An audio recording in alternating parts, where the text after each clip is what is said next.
The Miami Heat pull it off. The second 8th seed to make the NBA Finals. They defeat the Boston Celtics, who had themselves a rough shooting night. We will coronate the Miami Heat. We will look forward to the finals versus the Denver Nuggets. We will say goodbye to the Boston Celtics in pretty pitiful fashion. And hey, the Sixers got a coach. We got lots to talk about here on Locked On NBA. You are Locked On NBA, your daily NBA podcast. Part of the Locked On Podcast Network, your team every day.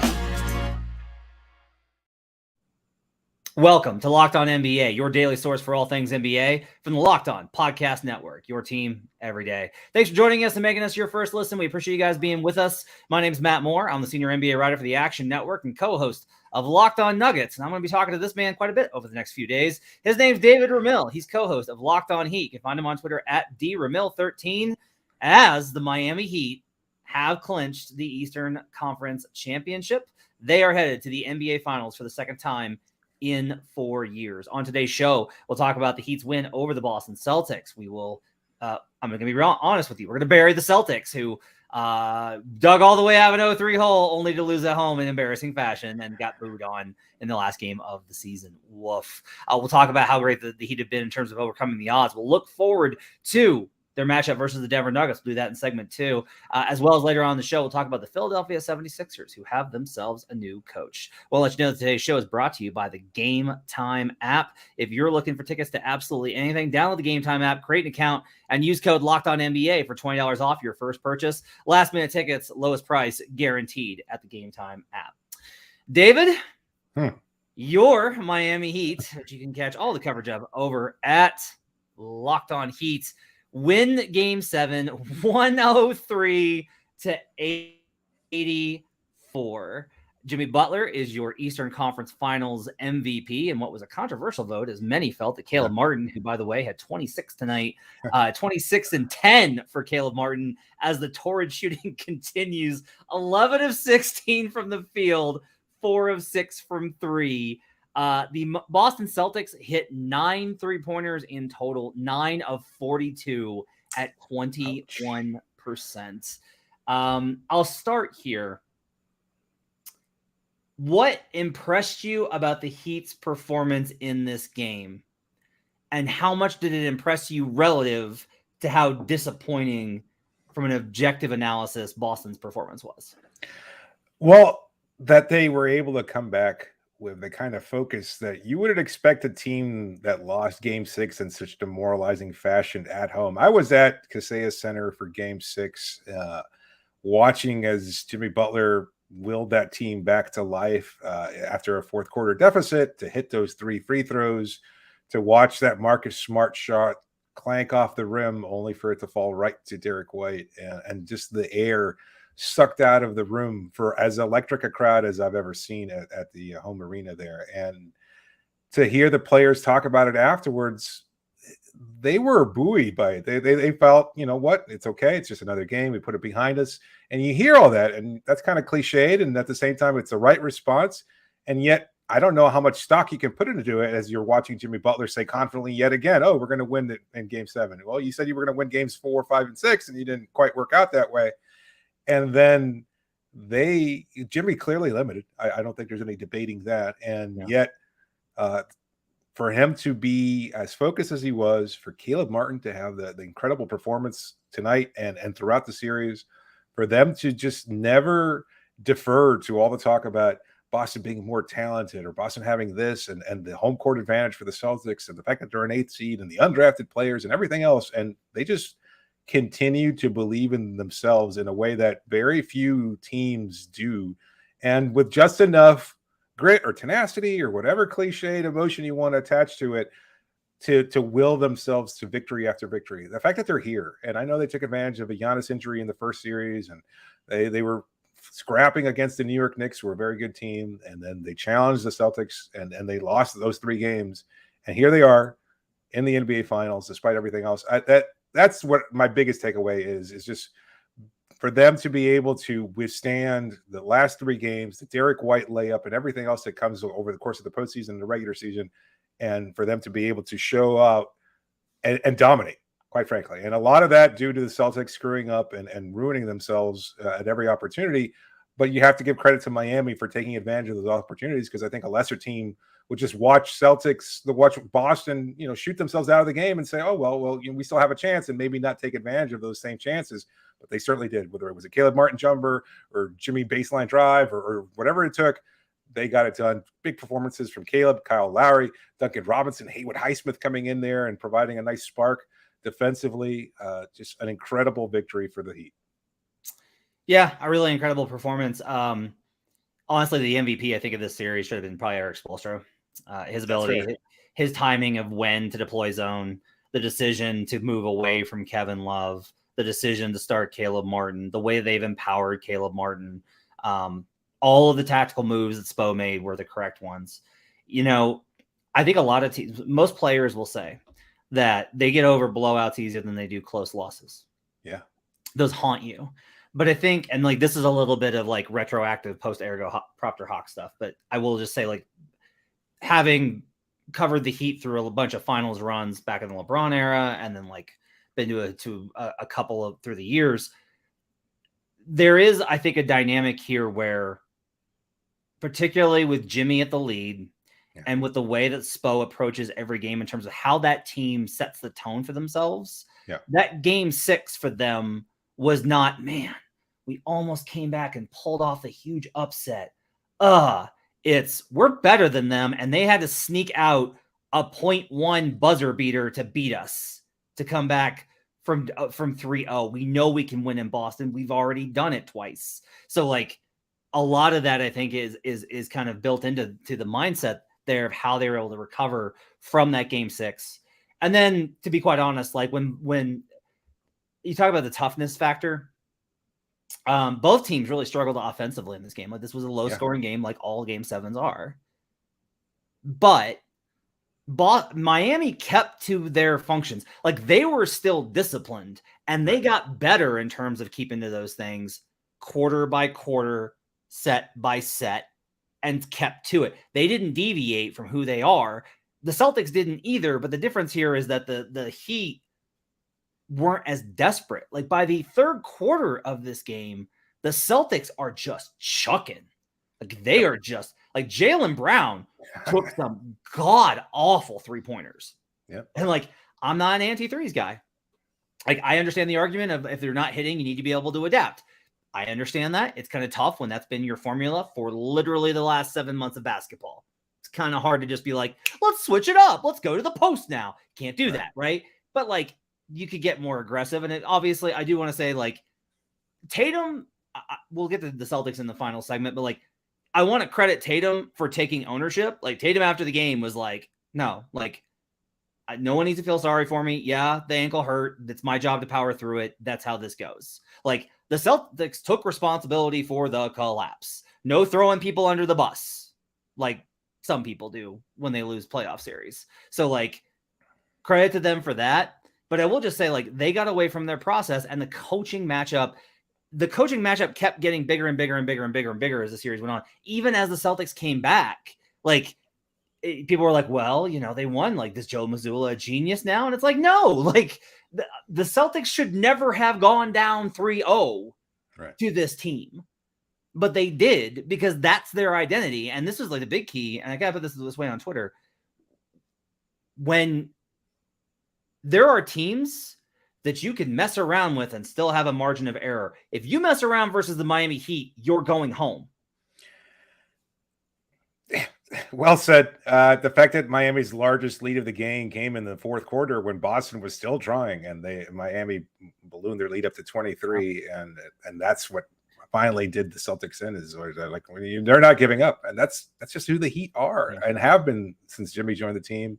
That's been the hallmark of this team for the past 4 seasons, and they continue to get better. I thought they'd be tired. I thought Jimmy's injury would show up. Bam was struggling offensively, defensively, and in every other way, he was making a huge impact. And as a playmaker on offense, putting down rebounds, things of that sort. But his scoring was off and has been for much of the series. It's pretty impressive. And I've covered the team, and I know that they use a lot of what we perceive to be as cliched as possible, next man up mentality and everything else. But the fact that Spoelstra continues to imbue that team with the confidence to recognize when it's their moment, they have an opportunity to shine, and to not shy away from those opportunities is as impressive as you get. So I'm glad you shout out Spoelstra. It's good that he gets the respect that I think he deserves and has deserved for a long time. And I think some people still, overlook the fact that he's been able to win consistently, whether it's with just Dwayne Wade for the first 2 years, the Big Three era, since then, obviously now with Jimmy Butler and Bam Adebayo. But by every stretch, you look at this team, they were an 8th seed. They were mediocre over the course of the regular season. They shot badly, and then all of a sudden they shot unstoppably well in the Eastern Conference Finals and through most of the playoffs. And that's, I think a lot of that is just Erik Spoelstra's continued faith and his smart coaching decisions, the right timing there, understanding, okay, we need this kind of boost, put this guy back in, not fearing about playing somebody for too long or for too little. Like Jimmy Butler sat out for stretches there where I thought, I thought he was going to play all 48 minutes, and it wasn't necessary for him to do so. And Kevin Love had started 3 games in the series. He didn't play the last 2. Haywood Highsmith didn't play last game. He wanted to play today and having a spark. Cody Zeller, etc. And Caleb Martin. I mean, what a success story this is for him to shine in these moments. And I will be 100%. I thought last year he was the best value contract in the NBA. He's always had the potential to do something memorable, but it's tying all together in ways that we did not even see over the course of the regular season. He was good during the regular season, but again, he was waffled in and out of that starting lineup. He has been a very, very good player progressively and getting better over the course of the postseason, and he's playing at an all-time high. So I think a lot of credit goes to this roster and Erik Spoelstra for helping define that identity and sticking to it despite whatever challenges they face. Yeah, I was going to ask you if Wade's going to be okay with Caleb Martin's statue being much bigger. That was my other question for you. Yeah. On the other side, we'll get into first thoughts on the Nuggets versus the Miami Heat in the NBA Finals starting on Thursday. We'll touch on our first thoughts on the series, how it looks, and if Miami can continue its streak of upsets. We'll do that when we return on Locked on NBA. But first, I need to tell you about the Game Time app. If you're looking for concert tickets, if you're looking for comedy tickets, if you're looking for sports tickets, you want to catch a baseball game, and you're let's say you're downtown in whatever city that you're in, and you're just like, I want to go catch a game. I wonder, you can go on Game Time and get tickets for that day's games at a great price. Their flash ticket deals are the absolute best in the industry. Forget planning months in advance. Game Time has the best deals on tickets right up to the day of the event. Get exclusive flash deals on tickets for football, basketball, baseball, concerts, comedy, theater, and more. The Game Time guarantee means you'll always get the best price. If you find tickets in the same section and row for less, well, Game Time will credit you 110% of the difference. Snag the tickets without the stress with Game Time. Download the Game Time app. Create an account and use code LOCKEDONNBA for $20 off your first purchase. Terms apply. Again, create an account and redeem code LOCKEDONNBA for $20 off. Download Game Time today. Last minute tickets, lowest price, guaranteed. We'll be right back on Locked On NBA. Back here on Locked On NBA. Thanks for joining us and making us part of your day. Appreciate you guys joining us. You can catch this show either on Apple Podcasts, 5-star reviews, please, Spotify, or you can check us out for a video version on YouTube. Best way for you to support the show, just check out Locked On NBA on YouTube. So, David, I imagine you and I will have to get together for a crossover episode here in the next couple of days because the Denver Nuggets are going to be facing the Miami Heat in the NBA Finals. The 1 seed Denver Nuggets, the third top 2 seed that Miami will have faced in the postseason, will take on the 8 seed Miami Heat. Nuggets, obviously a huge favorite at the sports books. That's not a surprise. Like, hard to not have that be the case. I'm curious as to your first thoughts on the matchup. I've given mine a little bit on Twitter, but I'm curious as to how you feel about the matchup specifically with the Nuggets relative to these other series. Some concern there, I think, just because Bam can make an impact in so many ways, particularly defensively. And I don't see that happening in this series just because he's struggled so much against Nikola Jokic. I think the numbers bear that out historically. I know that you've talked about it at some point. I can't recall exactly when that was, but yes, he has struggled against the Joker. And I don't see any reason why that would change. As good as Bam is, I mean, Nikola is just one of one.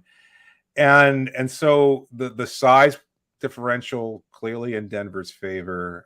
And I think the key to stopping Denver, or at least trying to find a way to eke out the victory, is to stop Jamal Murray and to limit him as much as they can. And having said all that, like, Miami has just continued to find a way to win. And I know that's overly simplistic, and I've got nothing else, Matt. And I know we talked about this team all season long, and I was as optimistic as you possibly could be, and yet had no idea what the ceiling for this team or group could be, because you heard rumblings that there was tension in that locker room. That hasn't been a problem the way it has for Milwaukee, New York, or Boston.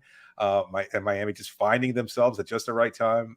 And they continue just to eke out these victories. So on paper, it seems like Denver has a clear matchup, but that hasn't mattered for against Miami all postseason. And I don't see why it would this time. So it's going to be a very fun series. That's as simple as it can get for me. I think it's going to be a lot of interesting matchups, and I think it's going to be a lot closer than people expect it to, just because Miami just doesn't know when to die. They'll just find a way to keep coming back, even against as good a team as Denver has been and as good a player as Nikola Jokic is. Yeah, a lot of storylines as the NBA Finals often produce. There's all the jokes about like how this was the nightmare scenario, but like a lot of interesting storylines here. I love it. Not just on Miami perspective, just like, I love this Denver group. Like, I mean, having covered Aaron Gordon in Orlando, from the wasteland of basketball in Central Florida and now in the NBA Finals, and he's become such an integral part to what they do there. Like, that's such a great story. I had a chance to talk to him last time Denver was in town, and he's just like so overjoyed to finally be playing for something that matters. That was never the case. They had one playoff run in his tenure in Orlando. We've got the bad blood from the Marquise Morris situation, which is one of the funniest things I've ever seen for a player. Don't let Andy Ellisberg out there. Hadn't even been like on the team very long, and Heat fans were like, "You can't do that to our guy." And I was like, "This guy's gonna be on your roster for like 6 months." Like, I get it was a vicious hit. I understand. That'll be fun as a storyline. Spo has had such a massive advantage in the playoffs in terms of like the coaching advantage. A lot less. And like, he has the advantage here. I'm not going to sit here and say that like Michael Malone's as good of a coach as Erik Spoelstra. That would be ridiculous. Spo's got 2 titles, but I think it's less of a matchup advantage than others. I think Malone's probably a little underrated in the public discourse in terms of how he manages these adjustments. Yeah, I think home court's a really big deal here. Denver's has been just unbeatable at home, and like, look, if Miami goes into game 1 and steals it, that flips the series in a big way.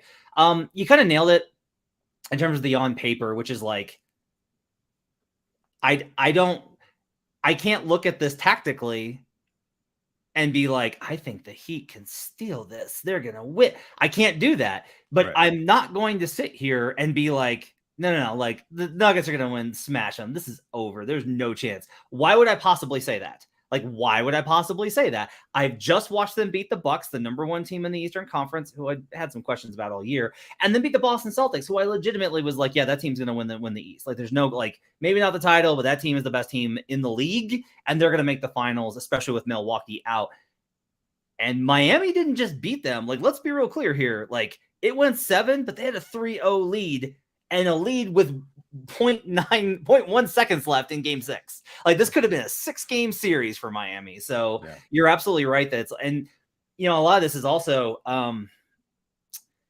the 2009 Magic actually profile a little bit like this. And what I mean by that is, like, if you go back and look at some of the advanced metrics, the Magic weren't necessarily impressive. They had a better record and better numbers than Miami.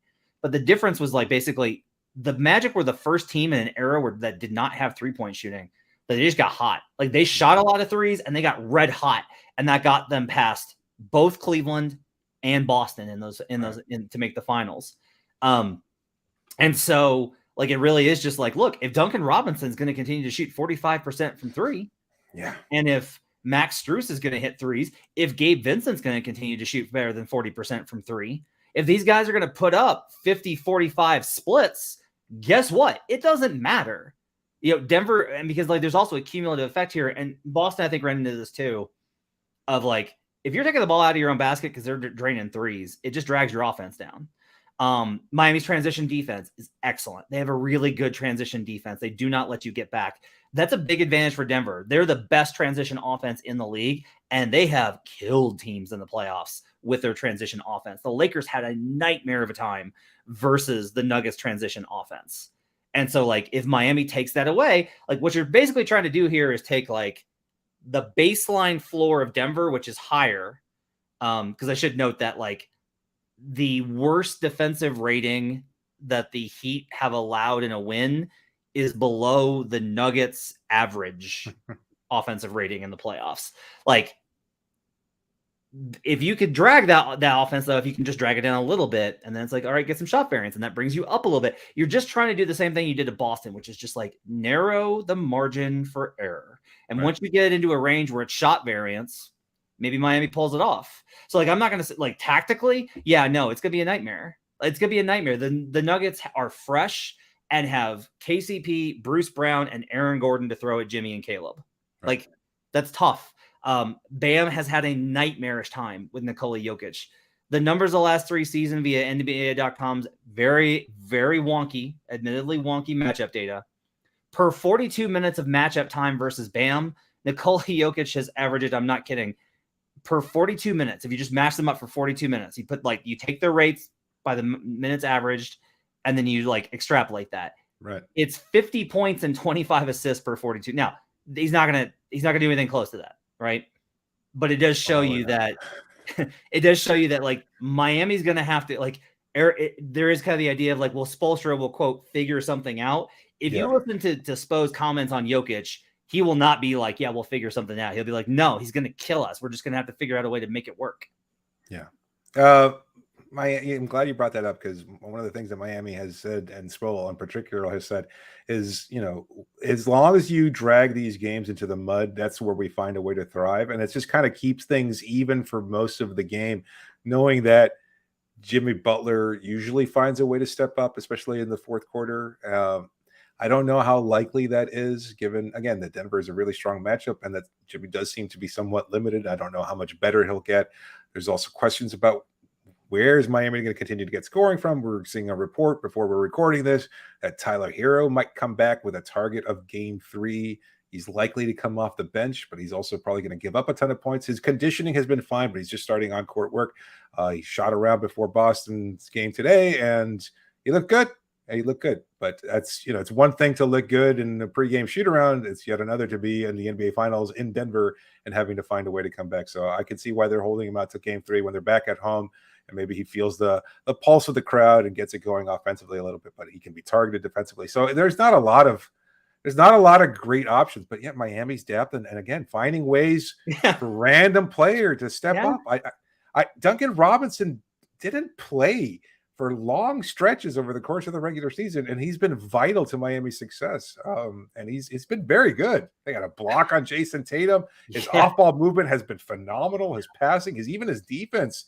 As long as the refs don't call those ticky-tack fouls as often as they did during the regular season, Duncan is a plus player out there. So I could see him having a pretty decent series against Denver as well. There are a lot of interesting matchups there. And it's hard to like pinpoint anything that swings in one team's favor over the other, except when it boils down to it, you've got an unstoppable player in Nikola Jokic. So, the other thing is, I was going to ask you, you know, Boston always had a high rate of implosibility. You know, that's definitely not a word, but you've seen them crap the bed very often over the course of the regular season. They play with their food a little bit too much. And that certainly happened in this series. And in game 7, that's not something that Denver does, right? They don't just squander games as often as Boston does. So they did that in the regular season for sure, which is one of the things that I thought was like going to be true of them coming into the playoffs. I was like, this is still going to be a team that messes around. And I will say that they've proven me wrong on that they went game 4 in Minnesota was a loss. And that one's actually very illustrative of who they are, which is like, you're up 3-0. The series is effectively over. You've dominated this first round opponent. Right. They went to overtime in that game 4. Like they lost in overtime, right? They come back home and they smash them in game 5. They lose 2 straight versus Phoenix, and all the momentum is with the Suns. They smash them in game 5. They go on the road and they destroy them in game 6. You've got the Lakers with a 15-point halftime lead in game 4. Very easy to be like, all right, just get it back to game 5. Yeah, we'll take care of it at home. Right. They come out and they rattle off a run, and I have to give the Nuggets credit that they have not. That doesn't mean that they like past performance doesn't always equate to future performance. Past results don't always equate to future performance, but Denver has proven they are at least less likely to do that than Boston was.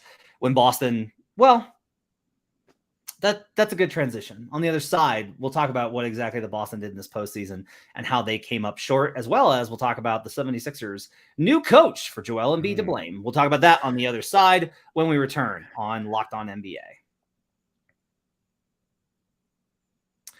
Final segment here on Locked On NBA. Thanks for joining us on a Tuesday. I appreciate David staying up with me. It is now 12:45 Eastern. He's still out here cranking out the content. Make sure to check out, if you want coverage of the Eastern Conference champion Miami Heat, go check out Locked On Heat. We'll be doing a crossover episode sometime here in the next few days. I want to get a foursome with you and me and Wes and David and Adam and just do the whole thing together. Because it's on Fridays. It's actually Thursdays. Actually, is Adam Mares, and Fridays is a show for Adam Mares and Wes Goldberg together. It's funny that we actually wound up together in these finals. So let's talk about Boston because I think it's important. Like NBA discourse, I wanted to talk about the winners first. Like you got to credit the Heat. Yeah, you got to talk about Boston. So I don't like it when teams immediately when the coverage immediately shifts to like their off-season decisions, like the Jaylen Brown max extension. I think there's time to talk about that, but I think it's more important to like you need to like document in the moment how did this end for a team, and especially for a team in Boston's situation. They were the number one seed with an absolutely ludicrous jump shooting performance that I said was unsustainable back in December through most of the season. The Bucks overtake them with a 16-game winning streak in February. They never regain it. They finished as the 2 seed. The Bucks get knocked out in the first round. Everyone goes like, oh my God, this is a cakewalk for the Boston Celtics. Right.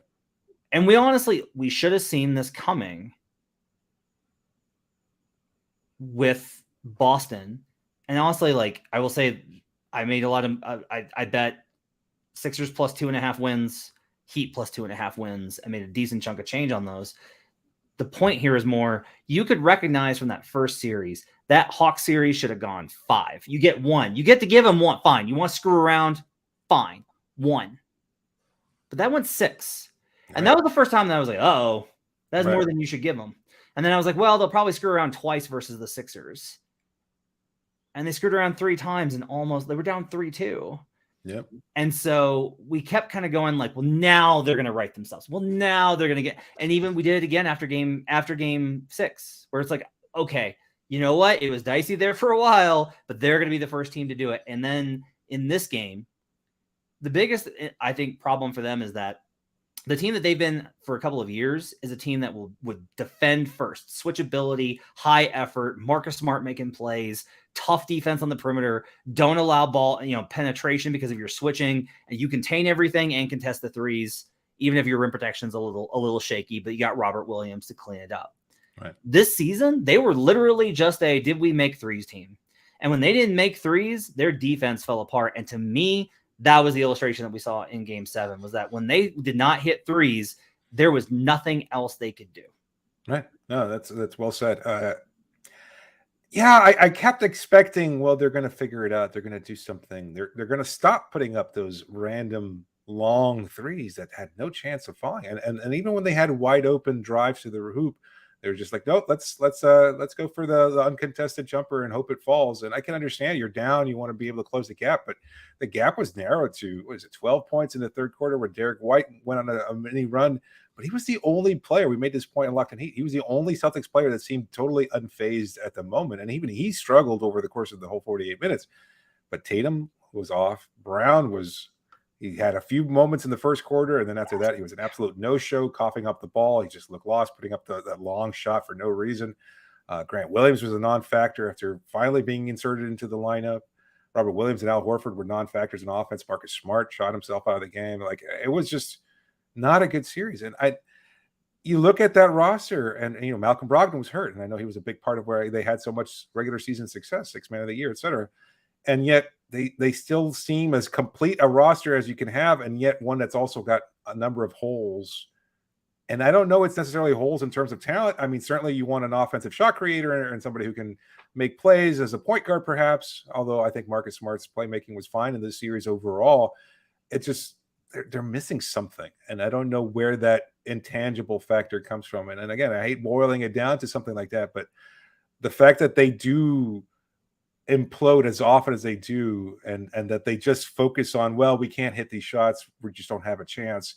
There needs to be some kind of, I don't know, some through line of tenacity or integrity or sticking to their identity that this team just lacks. And I'm not sure if that's from the coaching side of it or from the player side or a combination of both. Because on the Miami side, it seems like there's this incredible synergy between Spo and Jimmy, where one mirrors the other in that regard. On the Boston side, it does mirror each other, but in a very negative way. So I don't know. I don't know where they're going to get that infusion of something from. And maybe this is the one win to wake them up. But you thought after having been eliminated by the same Heat in the bubble a couple seasons ago, and then they go to the finals and winning 2 games against the Golden State Warriors, maybe they'd figure it out because they'd want to have a chance to repeat and go to the finals yet again. That was not the case. So it's tough to see what's next for this group. Yeah, I think Brown was terrible in this game. A lot of it for me is that in the playoffs, you have to have certain mechanisms that you can go to as your bread and butter. That you're like, we're going to create offense out of this. And for Denver, it's the Jamal Murray, Nikola Jokic 2-man game. And there's a million different ways they can run that. DHO, post up to a DHO, pick and roll to a post up, pick and roll to floater, all these types of different ways. Like they can run 100 different ways and get 100 different shots out of it. But that base concept of those two together is reliable offense when things get tricky. When you're like, we need to be able to just like survive the stretch here. Mm-hmm.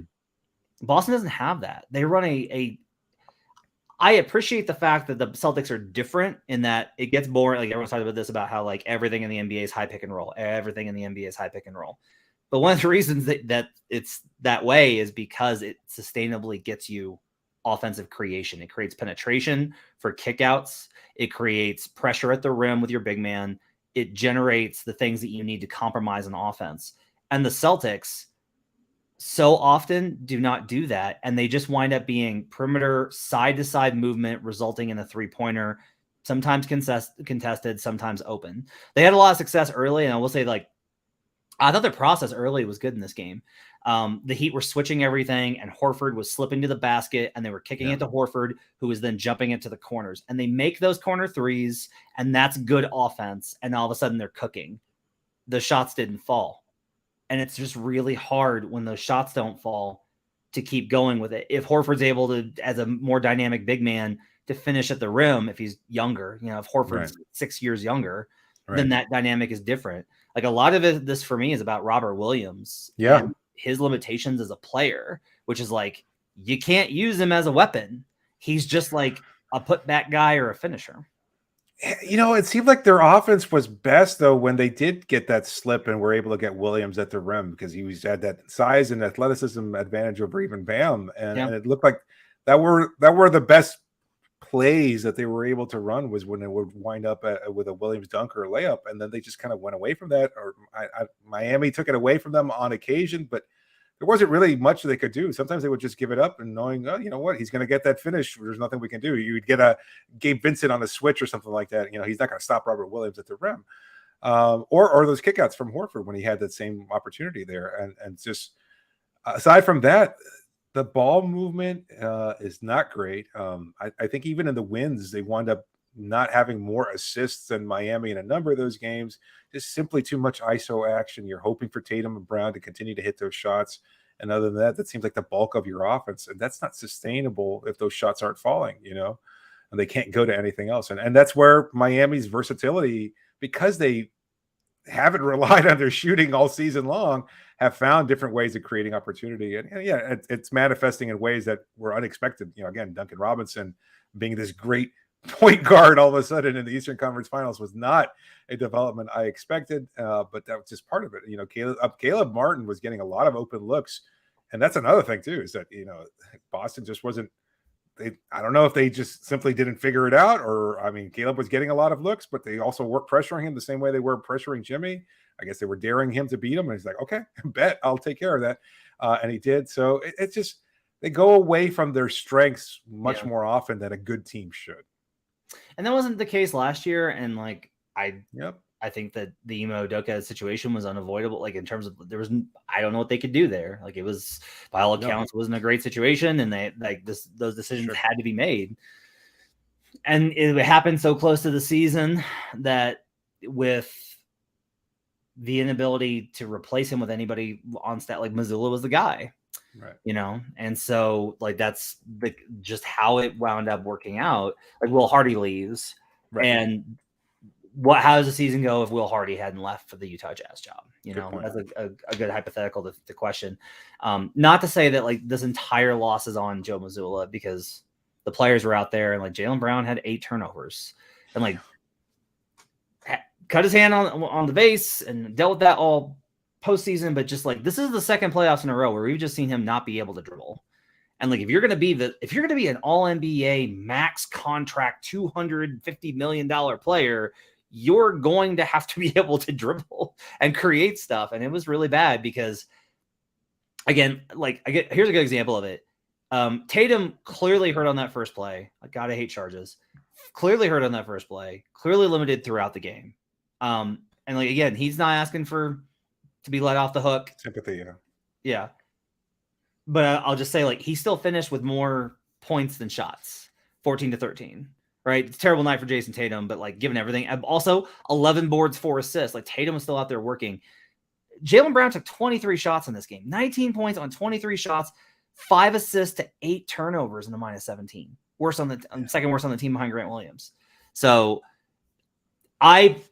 Boston fans are going to maintain, can't break up the core, can't break them up. Just stick with it. 24 and 26 years old. You stick with it. Don't break them up. They're too good. Got to keep them together. I don't know how much Jaylen Brown wants to be there. And that's going to be the question that I think they're going to have to dive into.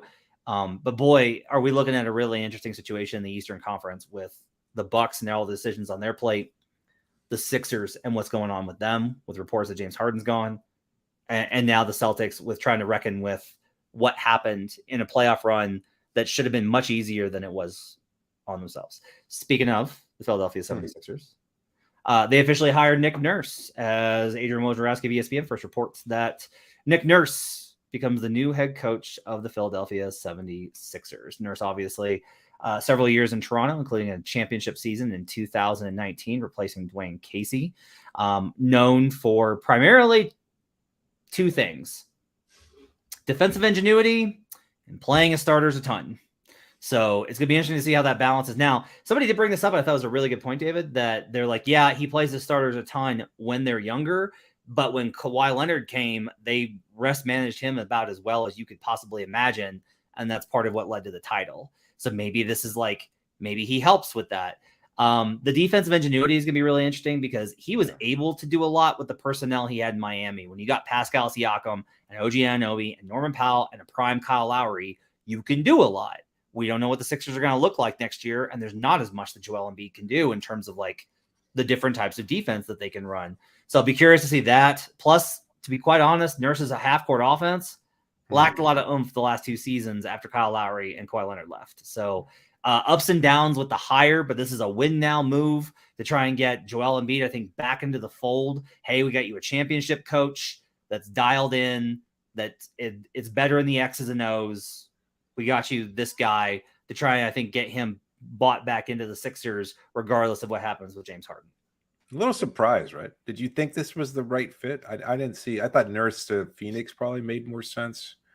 And I think so much of whatever success we might assume he can find in Philadelphia has to do with the return of James Harden and whether or not that winds up being consummated there.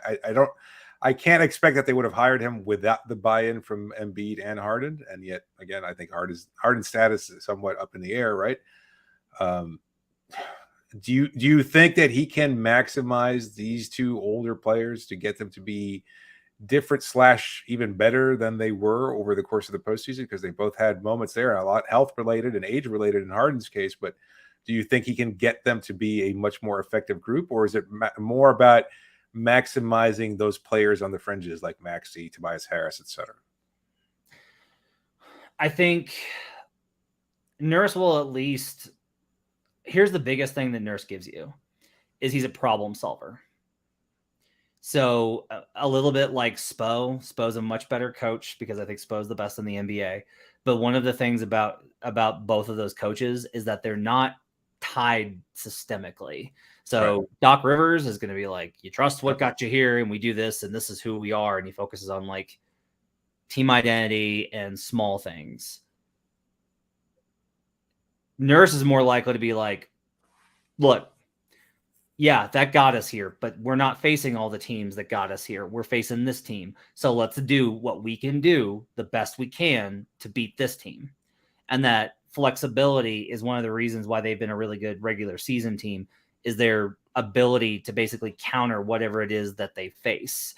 When they face the Nuggets, let's go small and let's run as hard as possible and beat them on the offensive glass, even with smaller guys, because we're just going to like out hustle them. Which, like, that's a very good counter and something the Heat should pay attention to. Yes. If you're facing the Boston Celtics, we're going to switch everything and we're going to take away their ability to just move the ball side to side, and we're going to focus on contesting all these shots. The versatility is what I'm kind of getting at. Is like, that's what I think Nurse brings. Now, Nurse has got an ego. Got a big ego. Embiid's taken some shots at him in the past. Don't think it's going to be a problem. I actually think that they'll kind of connect with each other based off of both being a little bit, not egomaniacal, big ego, big presence, big confidence guys. I think that Embiid will respect, I hate to use this term, but like the alpha mentality of like Nick Nurse. I actually think that they can get it done. Yeah. All right, it's going to do it for Locked On NBA. Thanks for joining us. Appreciate David staying up with me. You can catch him on Locked On Heat all throughout the week before the NBA Finals begin on Thursday. I will not be with you next week. David will have a guest, as I will be on the road traveling to Miami to see David for games 3 and 4 of the Finals in Miami. So hope you guys have a great week. Enjoy it. Back tomorrow, John Corrales. Oh boy, that'll be something with John Corrales of Locked On Celtics, along with Jake Madison of Locked On Pelicans tomorrow. Make sure to check that out. We'll see you guys again next time. Thanks for joining us on Locked On NBA.